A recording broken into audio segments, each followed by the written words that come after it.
What is going on, guys? My name is Phamily Shucks and welcome back to another episode of Clash of Clans. In today's episode, we're going to be primarily focusing on some Dark Elixir farming, mostly to upgrade our heroes. Now, as of last night, my heroes did finish upgrading my Archer Queen to level 13 and then my Barbarian King to level 14, and I want to get them up one more level to level 15, so that way it's a little bit better when I trophy push next time, and possibly get them to level 20 and up before I head on to Town Hall 10. Now, usually when I finish a small trophy push, I always look to prepare for the next time to trophy push. So in terms of hero upgrades, I'm going to be mainly prioritizing my Arch Queen in this episode. Because when you're using the Barbarian and Archer strategy, Arch Queen is probably the most clutch hero to have because she's able to shoot over walls and she has a far range, so that way she can pick off buildings without getting hit by any other short-range defensive buildings. Now, the fair argument you could say is to upgrade the Barbarian King. However, I don't find the Barbarian King as effective, aside from the fact that he is able to tank long enough for the Arch Queen, or if he gets into the core, he's able to rage and take out that Town Hall. Now, for my army composition, I'm running 16 Giants, 10 Wall Breakers, 4 Wizards, and even split our Barbarian and Archers, and to finish up the remaining spaces, Goblins.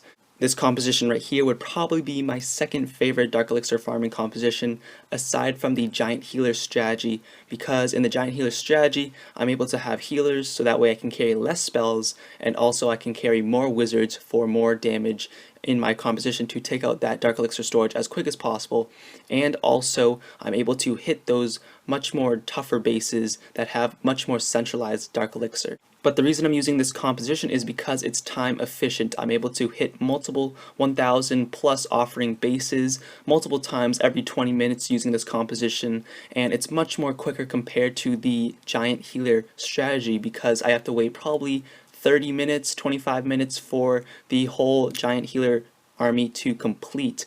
And this kind of ties into how I farm for walls. I switched from the Barch strategy to the BAM strategy. And the reason is because it's so time efficient. I'm able to attack every 5 to 10 minutes. Sometimes I run a half army, sometimes I run a full army, and I'm able to hit collector raids all day. I probably aim for any bases that offer 100k plus. I have really low standards when using the BAM strategy, and that's because I profit so quickly over a small amount of time. I don't have to hit 200k raids every single time.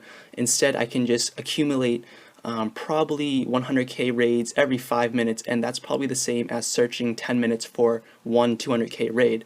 And that right there is pretty much the same concept as sub 200 farming. People are hitting 80,000 raids every 2 minutes just using mass goblins, and they're basically profiting more loot than people up at gold or crystal who are spending probably 5 to 10 minutes searching for one raid, when you can just lower your standards, hit collector raids that offer 80,000 to 100k plus, and just profit more over a small period of time. Now, that was kind of a rant on how I kind of farm, but many people have been asking, how do I farm, how do I save so much? And basically the key is lower your standards, look for time efficiency, and hit anything that offers 100k plus, and that's been working out pretty much for me. But there are some circumstances to this. If you're searching for 5 to 10 minutes, trying to find one single raid that offers 100,000 plus, and wasting so many gold searching, there's no point in hitting 100,000 gold offering base because you're not going to profit anything. The most you're going to profit is what, 20,000k, and that's basically going to get you nowhere. So if you're going to search that long, might as well go for it and hit a 200k base, so that way you could head back to base with at least something in your storages. So that was kind of weird. I kind of just gave you guys an extended tip on how to farm efficiently for gold, when in fact this episode is supposed to be focusing on Dark Elixir farming. So going back to the raid, this guy's base is a Town Hall 9 version of the Junliang base, aka the Town Hall 9 Pokeball.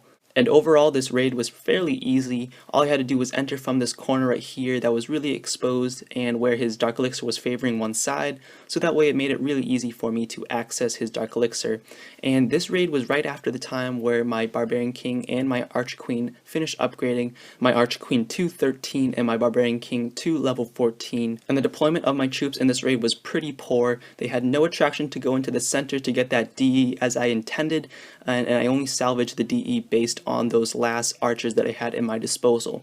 If you guys actually go back to my first raid in this episode, you'll notice that I did a much cleaner job at executing and deploying my troops than in this raid.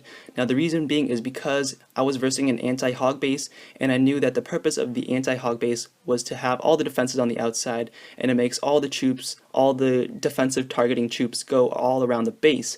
Now knowing this, I isolated the sides that had all those defensive buildings, so that way my giants would be able to focus down on the corner and I could place my wall breakers and break right into the center, instead of just spamming my giants all in one spot, having them go all around the base and not doing a single job at tanking for my troops as they steal the Dark Elixir. But as you noticed in the last and final raid, we managed to steal 70,000 Dark Elixir before we even had to full on attack the base.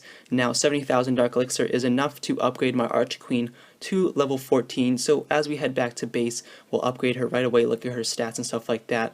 But since this is the last raid, I might as well just derp around and just attack this base. Now I did get a healer in my clan castle, which is kind of weird, and as of lately I've been requesting goblins in my clan castle rather than archers, wizards, or minions. And you guys might be like, what? Goblins in your clan castle? What will that get you?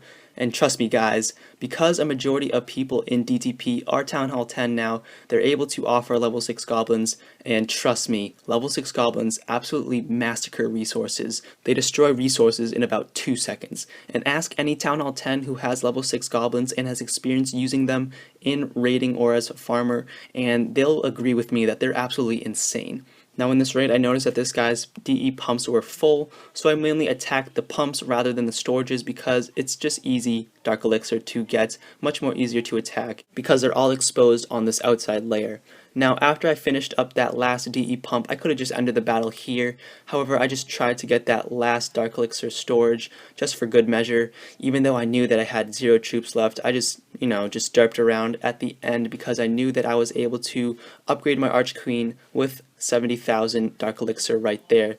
So I just placed in the rest of my giants, followed up with a whopping number of 4 wizards to try and take out that Dark Elixir, and then I just placed in my Barbarian King just for fun, and I had a jump spell, so let's see how that goes. So I raged in my Barbarian King, hoping that he would go to the Dark Elixir, but as usual he is a dumbass and goes off to the side.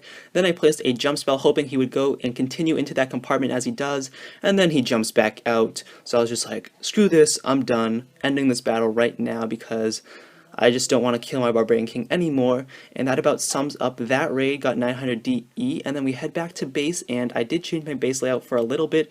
Now the reason I did change my base layout is because I was looking for a base with a more centralized Dark Elixir, so when I farmed that 70,000 Dark Elixir, it's a bit more harder for people to steal it if they are looking to steal my Dark Elixir, and I don't even have enough gold, so my base is not really worth it.